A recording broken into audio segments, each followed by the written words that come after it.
Have you ever watched a plot so complex that by the end you had no idea what was going on? Well, let's take it a step further with this list. The movies here aren't just hard to follow, they're weird as hell. Today, I'm not here to talk about regular movies, but about those films that leave you wondering if you just saw art, a nightmare, or simply the director playing a joke on you. It's time to dive into the cursed territory of cinema. Movies so strange, surreal, and delirious that if you recommend them to a friend, they might just stop being your friend. And yes, this list goes from the least weird to the most insane. But don't worry, I won't give away too many spoilers. I'll try to keep it to a minimum, though honestly, I don't think that would ruin your experience with these movies. Nadie te mandará la última película. Tendrás que venir tú a por ella. Arrebato. Arrebato tells the story of Jose Salgado, a film director from Madrid who's trapped in drugs, his ex-girlfriend, and creative block. Everything changes when he receives some tapes from Pedro, a really odd guy obsessed with filming everything on Super 8. What starts out as a correspondence between filmmakers ends up becoming a spiral of vampirism. This is the first one on the list because, even though it's weird, it's the most conventional, so to speak. The story holds together pretty well, all things considered. There are very few moments of real tension, and this is supposed to be a horror movie, okay? But it's not really trying to scare you. Instead, it wants to confuse and unsettle you with Pedro's weirdness. The movie gradually builds up this strange feeling all the way to the end. And with the ending, I finally understood why this is considered a horror film. It was a moment that honestly gave me goosebumps. It really creeped me out, to be honest. And the thing is, it's actually a pretty simple scene. If you watched it out of context, you might even say, seriously, is this it? But I think it was seeing the whole picture that made that ending so chilling. The movie creates this whole macabre atmosphere so that the ending really freaks you out. And honestly, it's a scene that doesn't have much more to it. Even the effect there is dated. It's very much of its time. But I won't show you the scene either, because I don't want to spoil it for you. It's tough to do such a detailed analysis of these movies for one simple reason. I don't think I've understood any of them, except for the next one on the list. The little I've picked up from the movie has been from watching some analysis or reading an article. So I won't be able to give you all the symbolism and hidden meaning behind these movies, because I didn't get it, and that's not the point of this video anyway. However, the things I do know about the movie, I'll tell you, because that way you'll also understand why. Even if they're weird and you don't get any of it, these movies are still good. For example, here Zulueta, the director, turns his movie into a disguised self-portrait, a marginalized artist, trapped between the desire to create and the inability to do so without destroying himself. The movie presents the camera as that addiction, as something that sucks out your soul, just like addictions usually do. We can see this very clearly in the parallel between their addiction to the magic powder and Pedro's addiction, for example, to the camera, his obsession with it. That's why the camera becomes a metaphor for how art and addiction consume the artist. If you like experimental cinema, this is a gem you have to see.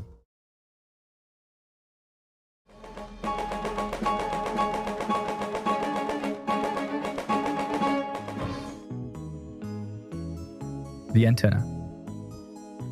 This is without a doubt the movie I like the most of all. The story is much easier to follow. And did that influence me liking the movie more? Yes, but it's not just that, okay? The whole movie, for me, is magnificent. It's a work of art. The creativity of this movie is on another level for me, from my point of view. The movie is Argentinian and directed by Esteban Sapir. In a city where no one has a voice, the inhabitants live under the control of one man, by a television tycoon named Mr. TV. Very original name, right? The only hope lies in the voice. Another super creative name, but I swear, I promise you the creativity isn't in the names, okay? Alright, so the hope lies in the voice. A woman who still has the ability to speak, and in an ordinary family that's forced to fight against that system. This is a movie where the story is actually pretty simple, to be honest, but it's the way it's told.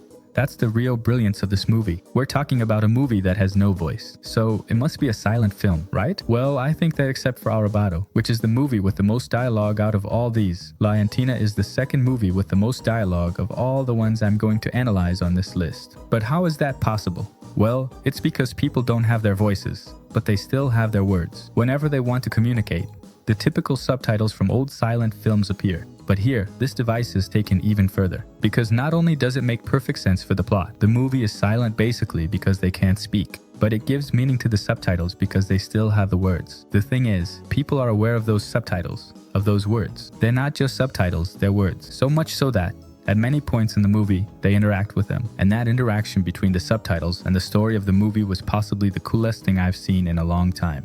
And the entire editing of the movie is pure gold. especially considering these are old films. I think this one is from 2007, so it's not that old. But even so, you have to keep the limitations in mind. There's a scene where they show how they're going to lock up the boy, and the words literally trap him. It's those little details that blow my mind. And since there's no dialogue, the music is really used to convey the emotion in each scene. The camera movements, the context, the actors' movements, everything is synchronized with the music. And that, my friend, is really hard to pull off. Even more so if the whole movie is done that way. Baby Driver is kind of like that too. It's editing madness. And Tenacious D is like that as well, at least in the musical parts. I've made a video where I analyze this movie, which is, without a doubt, the best rock movie ever made by humanity. Forget the Queen movie. Forget the Elton John movie. Tenacious D is what you call a real rock movie. But anyway, why is this movie considered weird then? The plot itself is pretty easy to follow if you compare it to the others. But I ranked it higher than Arrebato because the antenna's aesthetic is really strange, surreal. The characters are weird. There's this guy, the doctor, who has some kind of TV in his mouth, and when he says something, his mouth moves however it wants. That's really funny. And then there's also the general, this mouse character. The movie is weird because of its aesthetic. Arrebato is weird, yeah, but I think it's more because of Pedro's character and some specific situations that get pretty surreal. If you want to get into experimental cinema, I'd recommend this movie, La Antina. Ser una estrella y brillar en un cielo de mil ojos.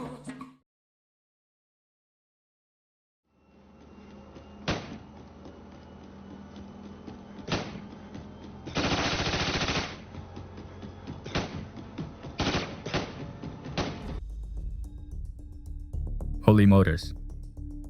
We're in the top 3 now, and here, my friend, things are about to get really weird. Holy Motors is a French film directed by Leos Carax. The movie follows Monsieur Oscar, a mysterious man who travels through the streets of Paris in his white limousine with his chauffeur. Oscar is an actor who, in a single day, plays multiple roles, each one stranger than the last. Every stop is a different role, as if his whole existence were an endless performance. Believe me, the premise doesn't sound that crazy, but we're about to dive into one of the weirdest movies you'll ever see. If you tell me you've watched it once and understood everything the movie is trying to say, let me tell you, you're lying to my face. Hey, I see you. I don't think there's anyone in the world who can watch a movie like this for the first time and understand everything right away. You'll catch on to some things because a few explanations are pretty obvious, but honestly, you're not going to understand the whole context of the movie. But that's not a coincidence. Every one of these movies, both the ones coming up and this one, are packed with symbolism. Holy Motors is a clear critique of modern cinema. Leos Carax fills the movie with genres and styles. Each appointment he has works as a nod to a different way of making movies. There's the whole weight of the masks we wear, not just the actors playing their roles, but also the ones we put on in our everyday lives. I don't want to say much more because I also don't want to give away any major spoilers, but honestly, it doesn't really matter that much. Because no matter how many spoilers I give you, what makes experimental cinema unique is the experience of watching something so strange. But if you don't want your life to be as weird as these movies, there's a hidden ritual here on YouTube that, if you do it all right, you'll find meaning in everything you do in your life and you'll be able to take over the world. You just have to follow 3 simple steps. Subscribe to the channel, like this video, and watch my videos every week. Only then will your life avoid falling into macabre surrealism.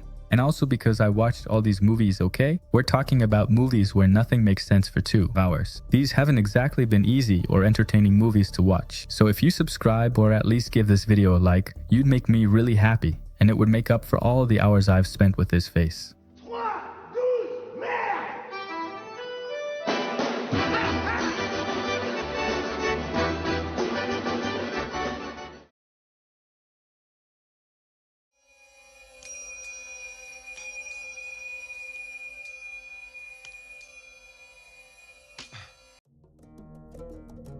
The Holy Mountain.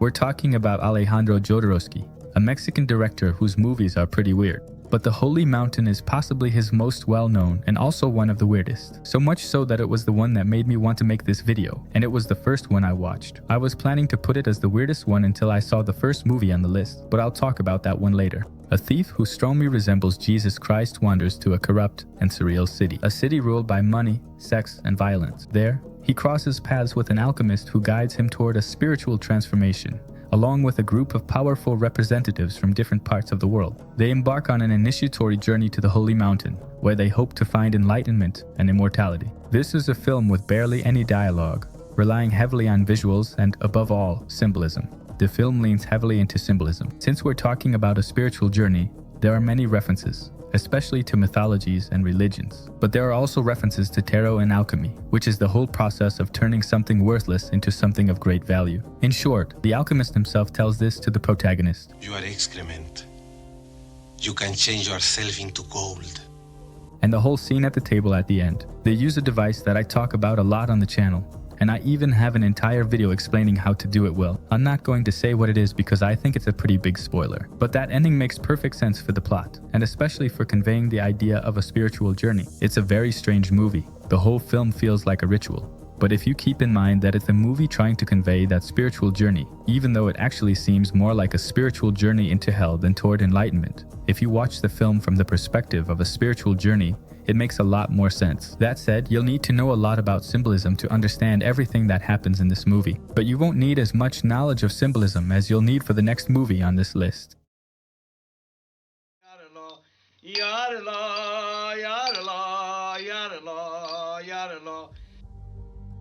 Sayat Nova, The Color of Pomegranates.